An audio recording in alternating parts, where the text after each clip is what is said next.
Nông video này chúng tôi trả lời cho một bọn bốn ông pi đầm na tu sanh cáchរបស់ប្រធានាធិបតីវៀតណាមទៅកាន់ប្រទេសថៃនៅក្នុងដំណើរទស្សនកិច្ចនេះមានការមើលឃើញផ្សេងៗគ្នារហូតដល់អ្នកខ្លះយល់ថាដំណើរទស្សនកិច្ចរបស់វៀតណាមទៅកាន់ប្រទេសថៃគឺជាការបង្ហាញពីការរួបរวมគ្នារវាងវៀតណាមនិងថៃដើម្បីដាក់សម្ពាធមកលើប្រទេសកម្ពុជាហើយជាពិសេសគឺក្រមនិយានិយមជ្រុលថៃតែម្ដងក៏ប៉ុន្តែសម្រាប់ខ្ញុំមើលឃើញផ្ទុយពីនេះដំណើរទស្សនកិច្ចរបស់ប្រធានាធិបតីវៀតណាមនាពេលនេះគឺដើម្បីបង្ហាញភាពជាបងធំហើយនឹងជំនះនាំមុខអាស៊ានហើយជំនួសទូនាទីរបស់ថៃដែលធ្លាប់តែតែងតាំងខ្លួនជាបងធំនៅក្នុងអាស៊ានថៃធ្លាប់តាំងខ្លួនជាបងធំក៏ប៉ុន្តែគ្មានភាពជាគំរូដោយសារតែបង្កសង្គ្រាមដោយសារតែការលុបចោលអនុសារណៈរំលោភបំពានច្បាប់ទាំងកំរោលហើយសេដ្ឋកិច្ចកំពុងតែធ្លាក់ចុះហើយលើពីនេះថៃកំពុងតែផុងខ្លួនប្រឈមមុខទៅនឹងការទូតហើយនឹងផ្លូវច្បាប់ក្រោយពេលដែលកម្ពុជាបានប្រកាសពីការប្រើប្រាស់យន្តការនៃការផ្សះផ្សាដោយចាប់បង្ខំរបស់អនុសញ្ញាអង្គការសហប្រជាជាតិស្ដីពីច្បាប់សមុទ្រប្រទេសថៃនាពេលនេះកំពុងត្រូវបានអាស៊ាននិងអន្តរជាតិសម្លឹងមើលក្នុងភាពជាប្រទេសឈ្លានពានរំលោភបំពានច្បាប់អន្តរជាតិកំពុងតែទទួលរងនូវការរិះគន់ហើយនឹងទទួលរងនូវពាក្យបណ្ដឹងរបស់កម្ពុជាដែលត្រូវប្រឈមមុខតាមផ្លូវច្បាប់អន្តរជាតិដែលនេះគឺជាការខាត់បងដ៏ធំរបស់ប្រទេសថៃត្រូវការដំណើរទស្សនកិច្ចពីប្រទេសណាមួយដែលមានឥទ្ធិពលដើម្បីបង្ហាញទៅកាន់អាស៊ាននិងសហគមន៍អន្តរជាតិថាខ្លួននៅតែមានឥទ្ធិពលខ្លួននៅតែទទួលបាននូវការគ្រប់គ្រងហេតុនេះវៀតណាមដែលមើលឃើញថាថៃកំពុងតែត្រូវការស្រេកឃ្លាននៅដំណើរទស្សនកិច្ចនេះវៀតណាមរៀបចំឲ្យថៃហើយស្របពេលដដែលនោះដើម្បីកុំឲ្យទាស់ទៅនឹងផ្នែកអាស៊ានកុំឲ្យខុសទៅនឹងគោលការណ៍អន្តរជាតិក៏ជំរុញឲ្យថៃគោរពនៅច្បាប់អន្តរជាតិហើយទារផលប្រយោជន៍ពីប្រទេសថៃដ៏មហិមាតើវៀតណាមទទួលបានផលប្រយោជន៍អ្វីខ្លះពីដំណើរទស្សនកិច្ចនេះយុទ្ធសាស្ត្រនៃការភ្ជាប់ទំនាក់ទំនងទាំង3ដែលថៃនិងវៀតណាមបានចុះកិច្ចព្រមព្រៀងមានដូចជាឧស្សាហកម្មថ្ងៃអនាគតការភ្ជាប់ទំនាក់ទំនងសេដ្ឋកិច្ចតំបន់ហើយនិងយុទ្ធសាស្ត្របៃតងតាមរយៈផែនការសកម្មភាពរួមគ្នានៃភាពជាដៃគូសេដ្ឋកិច្ចគ្រប់ជ្រុងជ្រោយឆ្នាំ2026ដល់ឆ្នាំ2031ហើយបានក្លាយទៅជាអ្នកផ្គត់ផ្គង់ឲ្យវៀតណាមនៅគ្រឿងអេឡិចត្រូនិកសម្រាប់ឧស្សាហកម្មជាន់ខ្ពស់អាកាសចរណ៍ស៊ីវិល Semiconductor ហើយនឹងកិច្ចសហប្រតិបត្តិការធំចំនួន4ដែលមានតម្លៃរហូតដល់$25,000 លានសម្រាប់ពួកអ្នកជ្រុលនិយមថៃហាក់សប្បាយចិត្តនិងមានមោទនភាពដោយសារតែពួកគេយល់ថា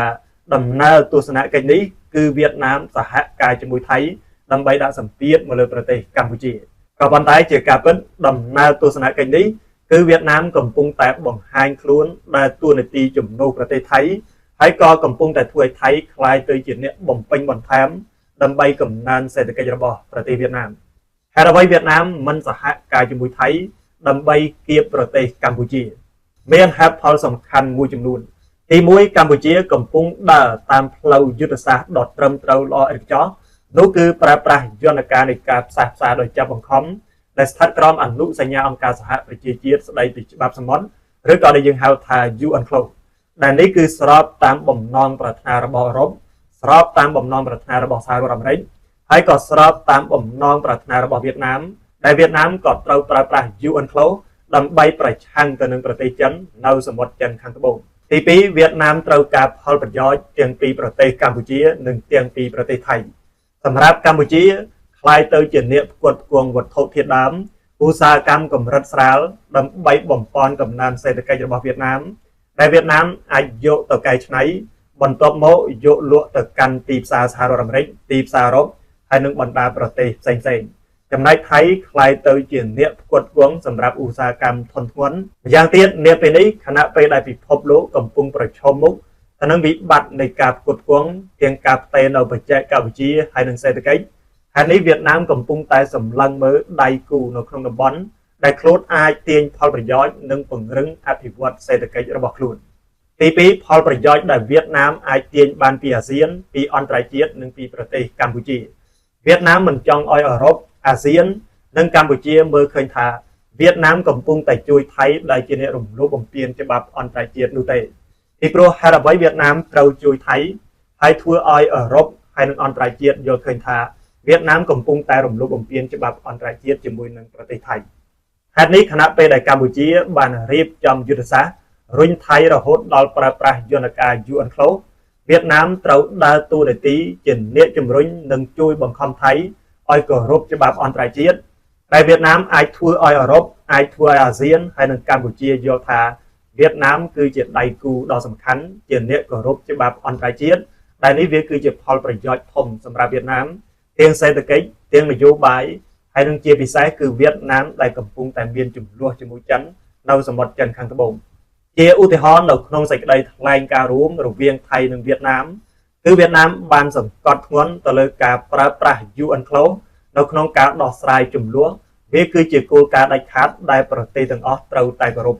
ការលើកឡើងនេះគឺមានអត្ថន័យច្រើនសម្រាប់អាស៊ានដែលកំពុងតែប្រឈមមុខជាមួយចិននៅសមុទ្រចិនខាងត្បូងជាពិសេសដោយរួមទាំងវៀតណាមខ្លួនឯងគោលការណ៍នេះគឺមានតម្លៃសម្រាប់ប្រឆាំងទៅនឹងប្រទេសចិនហើយក៏ជាការជំរុញឲ្យអាស៊ានរួមគ្នាប្រើប្រាស់យន្តការនេះដើម្បីផលប្រយោជន៍និងដើម្បីប្រឆាំងទៅនឹងប្រទេសចិនសម្រាប់សហគមន៍អឺរ៉ុបមើលមកវៀតណាមគឺជាអ្នកជំរុញឲ្យថៃឲ្យគោរពទៅតាមគោលការណ៍និងច្បាប់អន្តរជាតិហើយចាត់ទុកវៀតណាមគឺជាដៃគូដ៏សំខាន់នៅក្នុងការប្រឆាំងចិននៅក្នុងតំបន់សម្រាប់កម្ពុជាវៀតណាមចង់ឲ្យកម្ពុជានៅតែយល់ថាវៀតណាមគឺនៅតែជាដៃគូល្អជាដៃគូដ៏សំខាន់ហើយនឹងគ្មានការប្រែប្រួលម្យ៉ាងទៀតគឺវាគ្មានផលប្រយោជន៍តតែសោះសម្រាប់វៀតណាមដែលត្រូវសហការជាមួយថៃដើម្បីប្រឆាំងជាមួយនឹងប្រទេសកម្ពុជាពីព្រោះប្រសិនបើវៀតណាមប្រឆាំងជាមួយកម្ពុជាទាំងដែលកម្ពុជាកំពុងតែប្រើប្រាស់យន្តការអន្តរជាតិនោះវៀតណាមក៏ក្លាយទៅជាអ្នកសហការជាមួយថៃដែលជាអ្នករំលោភបំពានច្បាប់អន្តរជាតិដែលខុសទៅនឹងក្រសែភ្នែករបស់អឺរ៉ុបហើយជាពិសេសគឺប្រទេសអ្នកដែលគោរពច្បាប់អន្តរជាតិហើយលើពីនេះវៀតណាមក៏នឹងរុញឲ្យកម្ពុជារឹតតែឃ្លាតពីវៀតណាមស្និទ្ធជាមួយនឹងប្រទេសចិនដើម្បីប្រឆាំងទៅនឹងវៀតណាមខ្លួនឯងហើយនេះវៀតណាមមានតែប្រើប្រាស់យុទ្ធសាស្ត្ររុញទូកបណ្ដោយទឹកគឺមើលឃើញថានៅពេលដែលកម្ពុជារៀបចំយុទ្ធសាស្ត្របានល្អឈានទៅរកភាពជោគជ័យហើយនេះវៀតណាមគឺមានតែជំរុញថៃបន្ថែមឲ្យគោរពនៅយន្តការនិងច្បាប់អន្តរជាតិលើពីនេះវៀតណាមក៏កំពុងតែនាំមុខអាស៊ានហើយកំពុងតែបង្ហាញគំរូល្អទៅកាន់ពិភពលោកកំពុងតែខ្វល់ខ្វាយអំពីការឆោបបោកតាមប្រព័ន្ធអ៊ីនធឺណិត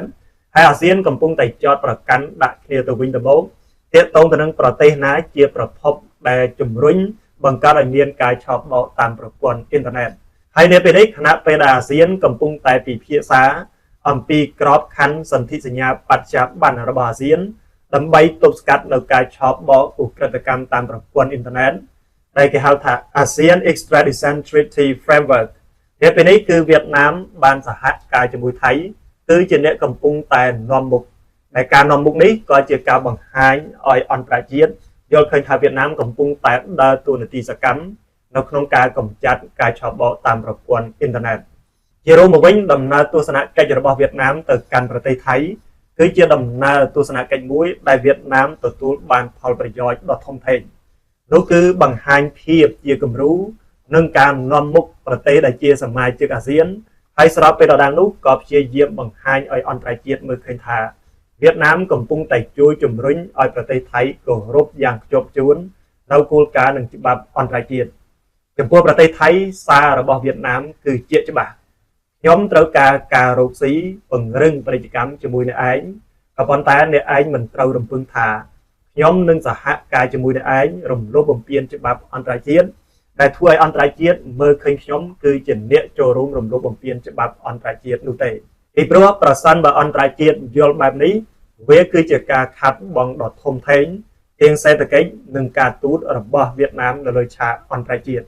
ក៏ប៉ុន្តែផ្ទុយទៅវិញវៀតណាមត្រូវការបង្ហាញឲ្យអន្តរជាតិមើលឃើញថាគឺជាដៃគូដ៏សំខាន់